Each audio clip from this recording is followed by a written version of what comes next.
PC ജോർജിന് മുന്നറിയിപ്പുമായി സംസ്ഥാന ബിജെപി വാക്കുകൾ ഉപയോഗിക്കുമ്പോൾ മിതത്വം പാലിക്കണമെന്ന് സംസ്ഥാന അധ്യക്ഷൻ കെ സുരേന്ദ്രൻ പറഞ്ഞു.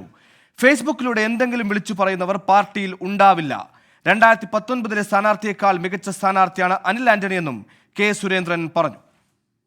ഇല്ല ഞാൻ പറഞ്ഞല്ലോ, അതിനൊക്കെ പാർട്ടി അല്ലല്ല, അങ്ങനെയല്ല, പാർട്ടി ഇതെല്ലാം പരിശോധിക്കും. ഞാൻ പറയാനുള്ളത് എൻ്റെ വാക്കുകൾ നിങ്ങൾ കേട്ടല്ലോ. പൊതുപ്രവർത്തകരായിട്ടുള്ള ആളുകൾ സംസാരിക്കുമ്പോൾ മിതത്വം പാലിക്കുന്നത് നല്ലതാണ്. അതുകൊണ്ടാണ് ഞാനും ആ ഒരു മിതത്വം പാലിക്കുന്നത്. ഫൈനൽ പ്രപ്പോസൽ ഞങ്ങൾ പറഞ്ഞിട്ടുണ്ട്, 2 ദിവസം കൊണ്ട് ഫൈനലാവും.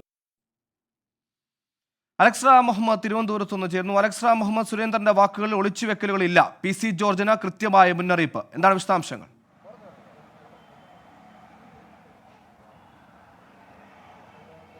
സുഹേൽ, നിസ്സംശയം പറയാം, സംസ്ഥാന BJP PC ജോർജിന് മുന്നറിയിപ്പ് നൽകുന്നു എന്നുള്ളതാണ് ഏറ്റവും പ്രധാനപ്പെട്ട കാര്യം. അല്പം മുമ്പ് കെ സുരേന്ദ്രൻ അതുതന്നെയാണ് വ്യക്തമാക്കിയത്. PC ജോർജിൻ്റെ പ്രസ്താവനകൾ പാർട്ടിക്ക് തലവേദന സൃഷ്ടിക്കുന്നു എന്ന് പാർട്ടി വിലയിരുത്തുന്നുണ്ട്. അതുമാത്രമല്ല, അനിൽ ആന്റണി അവിടെ സ്ഥാനാർത്ഥിയായാൽ സഹകരിക്കില്ല എന്ന മുനവെച്ച് അദ്ദേഹത്തിൻ്റെ സംസാരം. അതുമാത്രമല്ല, ഈ കുറ്റിച്ചോലിനോട് BDJസിൻ്റെ സംസ്ഥാന അധ്യക്ഷനെ അടക്കം ആ നേതൃത്വത്തെ അടക്കം അദ്ദേഹം ഉപമിച്ചത് ഇതെല്ലാം വലിയ വിമർശനത്തിന് ഇടയാക്കിയിട്ടുണ്ട്. അതുമാത്രമല്ല, വലിയ രീതിയിൽ അത് PC ജോർജിന് തലവേദനയാകുകയും ചെയ്യുന്നുണ്ട്. ഏറ്റവും പ്രധാനപ്പെട്ട കാര്യം, ഇത്തരം അസ്വാരസ്യങ്ങൾക്ക് അടിസ്ഥാനമില്ല എന്നാണ് കെ സുരേന്ദ്രൻ പറയുന്നത്. പാർട്ടിയിൽ അത്തരം അസ്വാരസ്യങ്ങൾക്ക്, അതായത് അനിൽ ആന്റണി സ്ഥാനാർത്ഥിയാക്കിയതുമായി ബന്ധപ്പെട്ട ആർക്കെങ്കിലും അസ്വാരസ്യങ്ങൾ ഉണ്ടെങ്കിൽ അതിനൊന്നും അടിസ്ഥാനമില്ല, താൻ അതെല്ലാം തള്ളുന്നു എന്ന അർത്ഥശങ്കയ്ക്കിടയില്ലാതെ ഇന്ന് കെ സുരേന്ദ്രൻ വ്യക്തമാക്കിയിട്ടുണ്ട്. മുഴുവൻ മണ്ഡലങ്ങളിലും, ലോക്സഭാ മണ്ഡലങ്ങളിലും വളരെ നേരത്തെ തന്നെ സ്ഥാനാർത്ഥിയെ സംബന്ധിച്ചുള്ള പരിശോധനയ്ക്ക് ശേഷമാണ് അതിൻ്റെ പ്രഖ്യാപനം ഉണ്ടായതെന്നാണ് അദ്ദേഹം പറഞ്ഞത്. അതുമാത്രമല്ല, ഈ കുറ്റിച്ചോലിനോട് ഉപമിച്ചതുമായി ബന്ധപ്പെട്ട ചോദ്യത്തിലാണ് അദ്ദേഹത്തിൻ്റെ മറുപടി വരുന്നത്. വാക്കുകൾ ഉപയോഗിക്കുമ്പോൾ രാഷ്ട്രീയ നേതൃത്വം മിതത്വം പാലിക്കണം. അത് PC ജോർജിനുള്ള മറുപടിയാണ് അദ്ദേഹം പറഞ്ഞത്.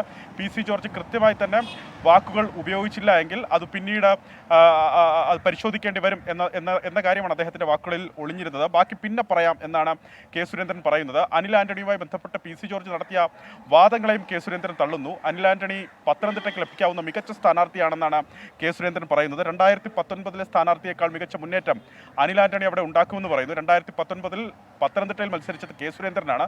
കെ സുരേന്ദ്രൻ 3 ലക്ഷം വോട്ട് നേടിയ മണ്ഡലമാണ് പത്തനംതിട്ട ലോക്സഭാ മണ്ഡലം. ആ മണ്ഡലത്തിൽ അനിൽ ആന്റണി അതിനേക്കാൾ വലിയ മുന്നേറ്റം ഉണ്ടാക്കുമെന്നാണ് അദ്ദേഹം പറയുന്നത്. എന്താണെങ്കിലും ഫേസ്ബുക്കിലൂടെ പാർട്ടിക്കെതിരെ അവമതിപ്പുണ്ടാകുന്ന രീതിയിൽ പ്രസ്താവന നടത്തുന്നവർക്കെതിരെ കർശനമായ അച്ചടക്ക നടപടി സ്വീകരിക്കുമെന്ന് അദ്ദേഹം വ്യക്തമാക്കി. കാരണം ഈ അനിൽ ആന്റണി വിഷയവുമായി ബന്ധപ്പെട്ട പത്തനംതിട്ടയിലെ കർഷക മോർച്ചയുടെ നേതാവ് ഫേസ്ബുക്കിൽ പോസ്റ്റ് ഇട്ടിരുന്നു. അദ്ദേഹത്തിനെതിരെ അച്ചടക്ക നടപടി സ്വീകരിച്ചിരുന്നു. 2019 മത്സരിച്ച തന്നേക്കാൾ നല്ല സ്ഥാനാർത്ഥി ഇപ്പോഴത്തെ സ്ഥാനാർത്ഥിയാണെന്ന് പറഞ്ഞു കെ സുരേന്ദ്രൻ. വാക്കുകൾ മിതത്വം പാലിക്കണമെന്ന് PC ജോർജിന് മുന്നറിയിപ്പ് നൽകുന്നു. കൂടുതൽ വാർത്തകളിലേക്ക് ചെറിയ ഇടവേളയ്ക്ക് ശേഷം.